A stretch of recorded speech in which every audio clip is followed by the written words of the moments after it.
Tolong, kalau nggak benar-benar ngaji yang benar, jangan main-main benci imam besar. Dalam tubuhnya ada darah Nabi kita Muhammad.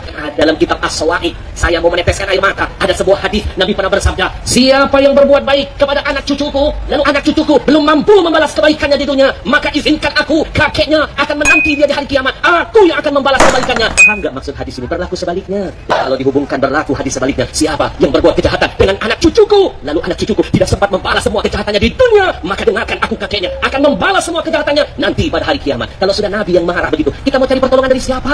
Lalu hadis yang selanjutnya di bawahnya saya baca dalam kitab itu, Nabi yang menjamin, arba'atun ana musyaffa'un lahum yaumal qiyamah. Ada 4 orang, saya pastikan kata Nabi, 4 orang ini aku yang akan langsung memberikan syafaat kepada mereka. Ternyata 4 orang itu ranking pertama adalah al-mukrim li dzurriyyati. Kata Nabi, orang yang pandai memuliakan keturunanku.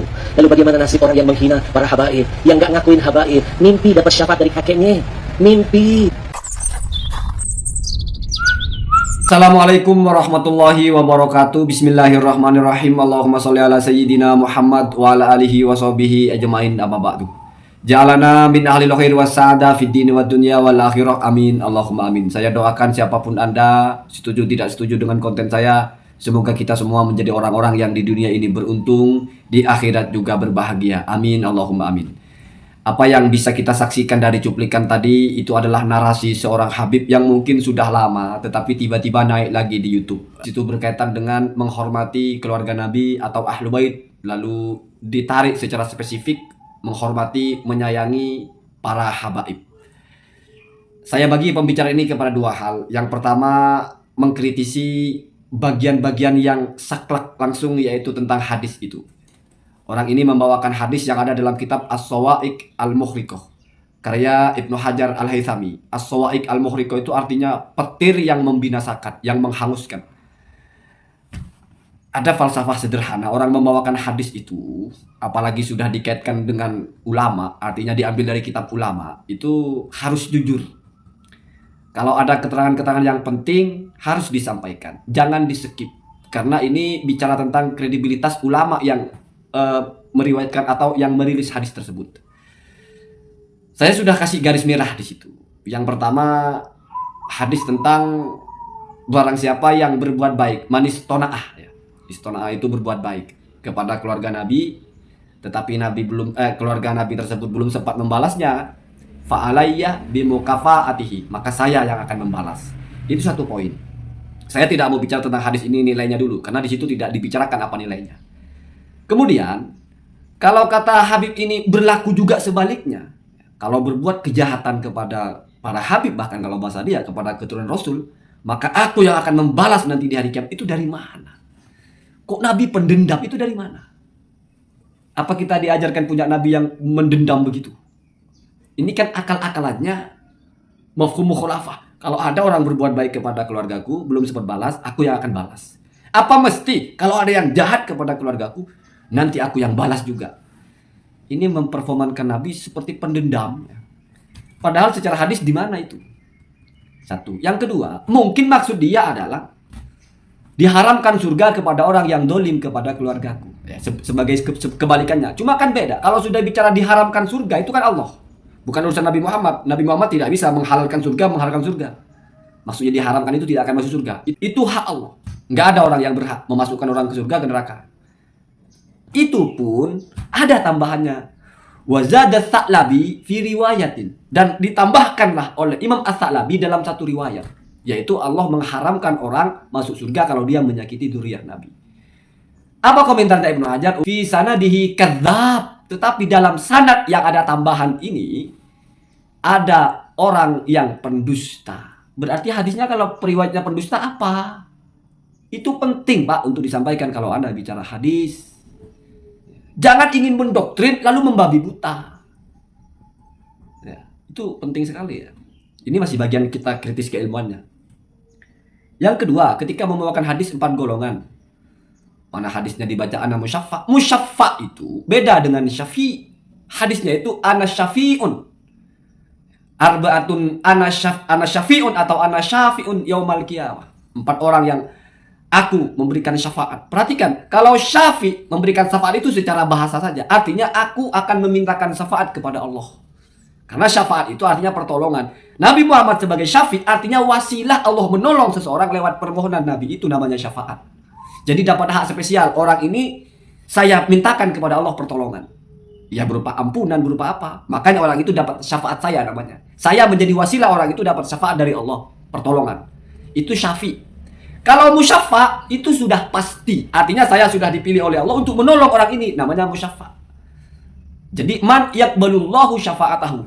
Jadi kalau syafi' berarti saya menjanjikan akan memintakan pertolongan untuk Anda. Itu rumit, Pak. Jadi satu bahasa syafi' dengan musyafa' itu seolah-olah sama. Tapi beda. Di hadisnya syafi' bukan musyafa'. Ya. Jadi bahasanya itu adalah kalau syafi' saya janjikan akan saya mintakan tolong kepada Allah agar kamu dapat syafaat dari saya. Atau agar saya menjadi wasilah kamu dapat pertolongan Allah. Kalau musyafa' saya pasti akan menjadi penolong kamu. Atau saya pasti akan dijadikan Allah sebagai penolong kamu. Artinya sudah ada syafaat itu sudah diterima. Ini kan belum terjadi. Kan jadi tidak sinkron. Itu dirilis di 4 apa 5 hadis, 5 kitab hadis. Satu pun tidak ada yang menggunakan musyafa'. Tapi syafi' bacanya begitu. Terus baca di situ.